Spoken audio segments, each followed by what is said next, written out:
Hey folks, I'm Carson Binta, BC Director for the Canadian Taxpayers Federation, holding down the fort for our tax fighting army here in beautiful Vancouver, BC.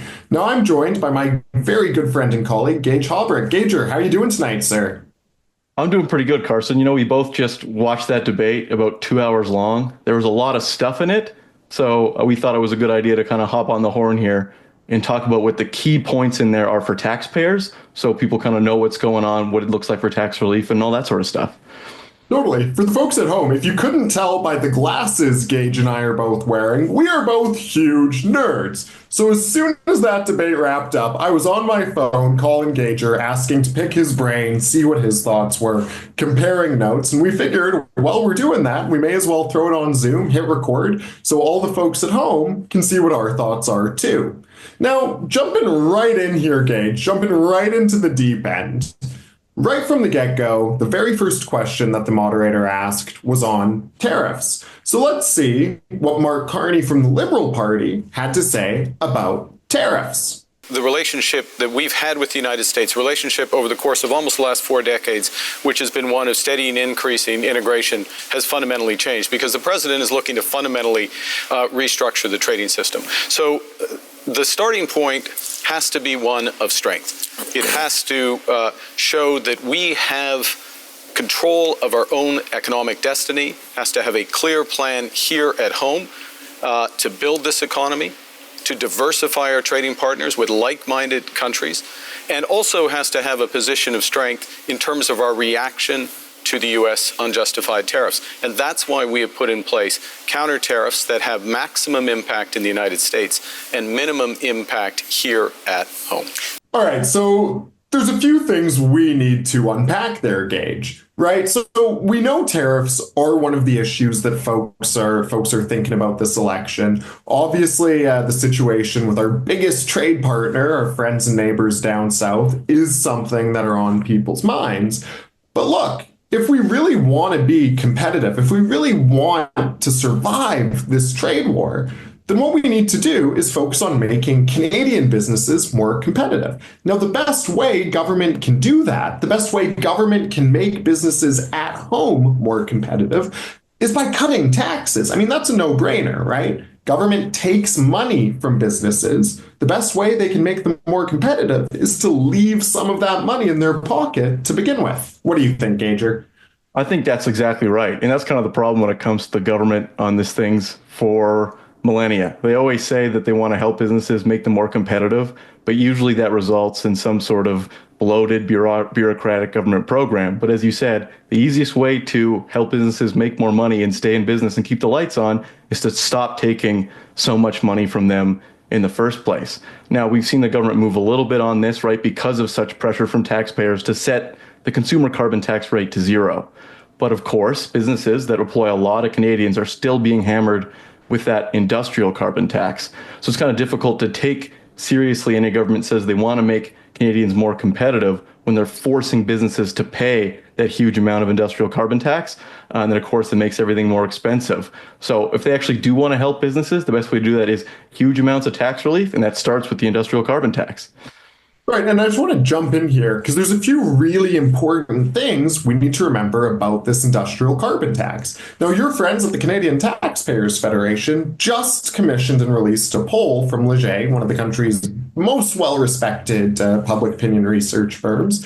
Now, that suggests that about 70% of Canadians understand that it's normal consumers who are going to be paying Mark Carney's industrial carbon tax. So not only is this industrial carbon tax bad for businesses, it takes more money out of their pockets, gives it to the government, but it's also bad for consumers because normal Canadians who are lining up at grocery store checkout lines, they're the ones who are going to be left paying this back-end industrial carbon tax that Mark Carney is talking about.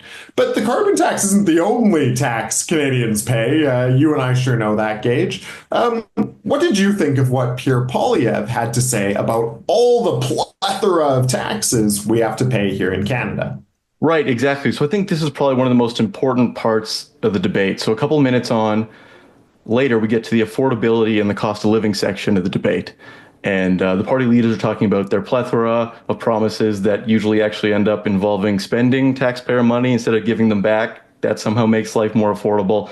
But Pierre Poilievre said a really important thing that didn't get talked about enough in the rest of the debate about how many taxes Canadians actually pay. So here's what he said on that one. The number one expense for families today is taxes, more than they spend on food, clothing, and shelter combined. This after 10 years of Liberal tax increases. We can't afford a fourth term of high Liberal taxes. That's why Conservatives have a plan for change. And that plan includes voted against every measure to help people out. Cutting income taxes by 15% for the average worker and seniors, saving a working couple up to $2,000, rewarding hard work again. Because hard work is actually being punished because of the very high taxes. Now, the Liberals promised 10 years ago they would lower them. They actually raised taxes on 9 out of 10 Canadians.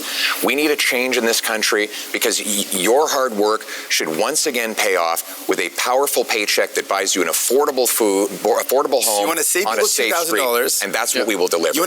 So right, we see that number. 45% is what the average Canadian family is paying in taxes every year. 45% of their income. So Carson, I don't know about you, but if you had 45% more money, would life be more affordable for you?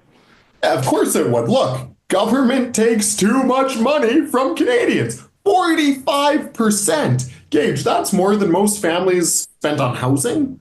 It's more than most families spend on groceries. It's more than most families put away for savings. I mean, for a lot of folks, the tax bill is their single biggest expense. Anything that government can do to trim down that giant drain from families' bank accounts, that's a good thing when folks are struggling with affordability, right? Right. And, thankfully, we've seen some of the party leaders, Pierre Poilievre and Mark Carney in particular, have promised cutting the GST on buying a new home. They've promised cutting some income taxes to save families some money. And that's always a good start. Let's talk about those income tax cuts, because that's something really important that you hit on there, Gage. For the first time I can remember, this federal election is about dueling tax cuts. That's great. Both Mark Carney and Pierre Poilievre are promising to cut that lowest income tax bracket. But there's a really important difference. Now, Mark Carney says his plan is going to save families about $800 on average. That's great. That's 2 or 3 weeks worth of groceries for my family. But Pierre Poilievre says his plan is going to save families about $1,800. So about $1,000 more worth of income tax relief for families under Pierre Poilievre and the Conservatives' plan compared to Mark Carney's. Do I have that right, Gage, at least in the broad strokes? Yeah, I think we're definitely in the ballpark there, but I think it's also important to highlight that taxpayers aren't satisfied with that, right? When you're paying 45% of your income in taxes, a single one-time income tax cut isn't enough to make life meaningfully more affordable. And taxpayers are always going to be looking for more relief from these leaders, and just one tax cut isn't enough to make taxpayers happy, and it's not enough to help taxpayers afford all the increasing bills. Absolutely. Now, Gage, I know you live in Saskatchewan. I know you hunt. I know you're a big outdoors kind of guy. And something that really matters to you is sports shooting, right? It's firearms rights, legal, lawful Canadians owning guns legally, responsibly, properly, to go hunting, to go sports shooting. And that was something that was touched on quite a bit in this debate, actually. I was surprised. Usually you don't see gun rights at the front and center of Canadian politics. Tonight we did. Let's talk about it. Yeah, so about last week, too, Carney said that he was going to continue with Ottawa's gun ban and buyback scheme. And today in the debate, the moderator asked him a question on that. And here's what he had to say. Well, what we've seen with that policy is some success at the commercial level, but not at the individual level, because it hasn't been, in my opinion, it hasn't been organized properly, and it needs to be organized properly. And I've instructed the Minister of National Security and Public Safety in order to do that. So part of this is a different focus of government, a focus on results, a focus on clear milestones in the short term. Let me make a broader point, though, on gun, which is that we have a problem with guns coming over borders, which is why we've tightened our borders. We have an issue, though, with a gun industry that is continually coming up with new forms of assault rifles, mass killing machines. Now, Gage, before we dive into what Mark Carney said specifically, can you explain this gun buyback to the folks at home? I know most of our viewers are probably familiar, but just give us the quick overview.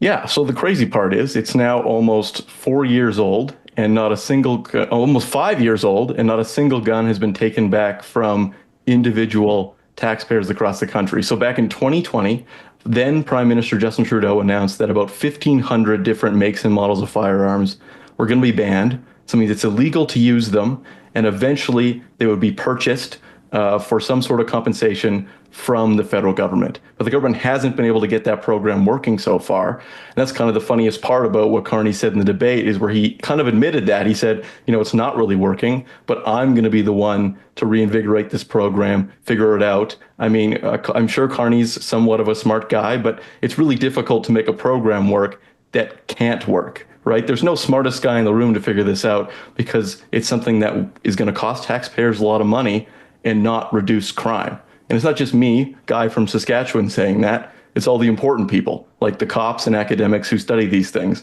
So there's some important quotes I want to share with you. The most important one is that despite all these guns being banned and illegal to use, since 2020, violent gun crime in Canada has increased. So it's not working. That's the first case. And the cops are confirming that. So the Toronto Police Association said that there's no evidence that gun bans are effective in reducing violence, particularly when 85% of guns seized by our members can be traced back to the United States. So it's talking about how illegal guns are the problem, not law-abiding gun owners. And other cop organizations are saying the same thing. We saw from the president of the National Police Federation that the majority of gun crime in Canada is committed with illegal firearms. So if we're talking about what kind of guns commit the majority of crimes in Canada, it's those that are obtained illegally. Right, but that makes sense, Gage, right? Because your grandpa with his hunting rifle or his shotgun isn't the one going out there breaking these laws. It's criminals who are out there breaking laws. And most criminals don't care whether they get their gun legally or illegally. In fact, most of them get their guns illegally because they don't care if they're already breaking a law. So it seems like this gun buyback is going after the wrong people. It's not going to solve the issue of violent gun crime on our streets. All it's doing is demonizing law-abiding firearms owners here in Canada and costing taxpayers a boatload of money. Yeah, and it's going to be a boatload. You know, Carney said later in the debate that he wants to talk about making more efficient government spending. The best way to do that is to cut this gun buyback that, as we said, isn't decreasing crime in the country. Crime has increased while these guns have been banned, and the total cost isn't even known yet. You know, in 2019, before they announced it, the Liberals said that the program would cost somewhere around $200 million, and now some estimates are pegging it into the billions of dollars. So if Carney's looking for some efficient ways to cut government spending to add to his platform, it's going to come out in a couple days. I think scrapping the gun buyback would be a good switch to make sure and save some taxpayers' money that way. Now, Gage, I just want to ask you one more question about this topic, the gun buyback, before we move on to the next thing we want to chat about. Canada's not the only country that's tried a gun buyback, are we? And it hasn't worked in other places that have tried this. Can you just walk us through that very briefly? Yeah, that's another really important point, right? We can look exactly at other countries and what they've done. So New Zealand did a similar and actually much more far-reaching buyback. They banned a bunch more guns in their country, and they did it in 2019. And if we look at the latest numbers of gun crime in New Zealand, it's went up as well. So law-abiding firearms owners in New Zealand lost their guns, but criminals continued to commit crime. Man, yeah, sometimes it seems like common sense is seriously lacking with some of these people who are trying to dream up policy in Ottawa. Now, Gage, let's move on to the next topic, just to keep things rolling here. Now, carbon taxes. I know, a few months ago, people were celebrating. They thought the carbon tax was dead. But Mark Carney is planning to keep hammering us with carbon taxes like we alluded to earlier. But Pierre Poilievre from the Conservatives, he's been asking Mark Carney the right questions on this. How much is Mark Carney's back-end carbon tax going to cost normal taxpayers. Let's jump to what Mr. Polyev had to say on this.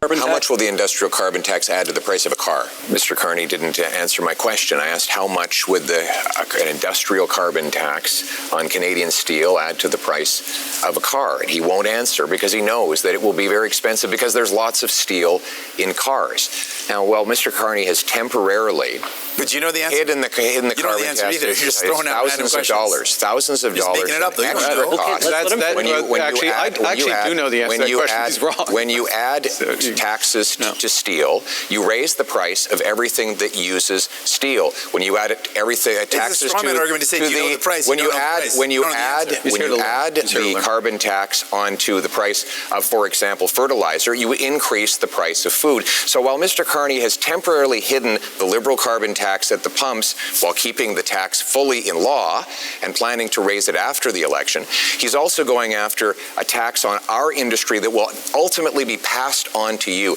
After a lost Liberal decade of rising costs, we cannot afford a fourth Liberal term. We need a new government that will fully axe the carbon tax, increase the jobs that we have here in Canada, and bring down your cost of living.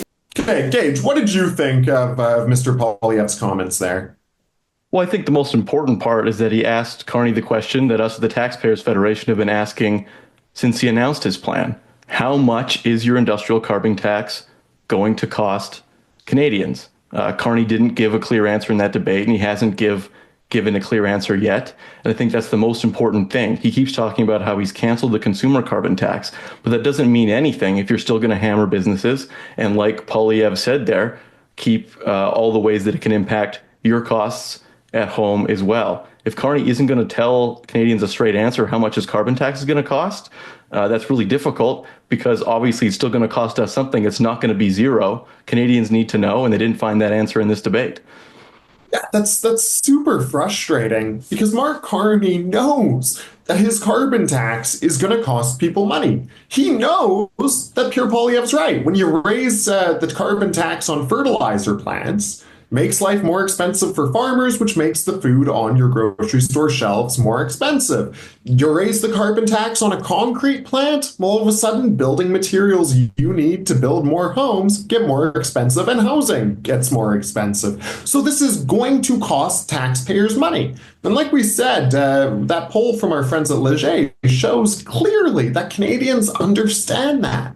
They know that it's going to be us, normal consumers, who are stuck with the costs. So I actually think Mark Carney owes us an answer here. He owes us an explanation of exactly how much his carbon tax is going to take from our pockets to give to Ottawa. I think you're exactly right there. And I think that's a really important question that needs to be answered. And unfortunately, that leads us on to the next section of where there was an important question that is on a lot of taxpayers' minds, but wasn't mentioned in the debate. So we've been throwing to a lot of clips here to hear what the leaders had to say, but the question of federal government debt didn't come up. And that's really disappointing because we're seeing the federal government debt go above $1 trillion. It's on track to double since the Liberals first were elected in 2015. And now debt interest charges that they have to pay every year just to cover the amount of debt they have, not to pay any back, is now more than the government sends to provinces for health transfers every year. None of that got mentioned, but it's costing taxpayers billions of dollars a year. And as you and I know, Carson, and all the taxpayers listening, if they're looking to make life more affordable, they need to deal with the debt. Because debt today is the same thing as taxes tomorrow. If there's not a plan to deal with it, it just means that taxpayers are going to pay more. There's going to be more money coming out of our pocket, not to be spent on services, but wasted on debt interest charges.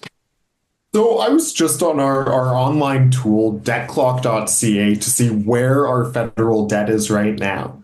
Gage, every Canadian man, woman, and child owes about $30,000 towards the federal debt. Now, when Justin Trudeau took over, everyone owed about $15,000 towards the federal debt. So just one prime minister, Justin Trudeau, added more debt than every other prime minister in Canada's history. Now, I get asked occasionally, Carson, does that matter? Does debt matter? Well, and the simple answer is yes, of course it does, because just like with your family's credit card or your line of credit, Every dollar that government borrows today is a dollar plus interest that they need to borrow down the line. And like you alluded to, Gage, interest payments on the federal debt already more than the federal government sends to the provinces in healthcare, more than the federal government spends on those healthcare transfers. And it's about as much money as the federal government collects from the GST. So think about that next time you're at the grocery store checkout or making a big ticket purchase. Every cent of GST, it's not going to Ottawa, it's going right out the door to the bond fund managers on Wall Street. And provinces have been in debt traps before. Gage, you're the Saskatchewan director. You're our guy in the prairies. You know this. Back in the 1980s, Saskatchewan was crushed by unsustainable debt because of really bad, irresponsible decisions from their government. As a result, when government changed over and the credit rating downgrades kept rolling in, the new government of Saskatchewan, under a premier named Roy Romanow, had to close down 52 of Saskatchewan's 112 hospitals. They had to close down about half of Saskatchewan's hospitals. The more money that we have to send right on the door on debt interest payments is less money that we've got to keep things going, keep things like hospitals open. So debt, deficits, government borrowing, these are really, really, really important issues. And as we hear leaders talk about, we're going to cut this tax, we're going to spend $1 million bajillion on this new project, we also need to make sure that they're not planning on doing that by adding more and more and more charges on that taxpayer credit card. Because just like you said, Gage, debt today, that's taxes tomorrow. And we can't afford more taxes down the line. No, that's exactly right, Carson. That's why it was so disappointing to see all the good stuff that happened in the debate, all the clarity we got on some issues, but no discussion on that really important federal debt question. And you laid out exactly why it's so important. So hoping that the leaders can clarify that position, because taxpayers are obviously going to continue to calling on them to ask, what's your plan to deal with the debt? How are you going to get that interest charge number down? Why are you going to stop racking up so much money on that taxpayer credit card? Great. Well, Gage, I know it's getting late for you over in Saskatchewan. Sun's starting to set for me here too. So I think this is a good place to leave it. Thank you so much for jumping on this call with me to share all your thoughts about the English language leaders debate. Thank you, Carson.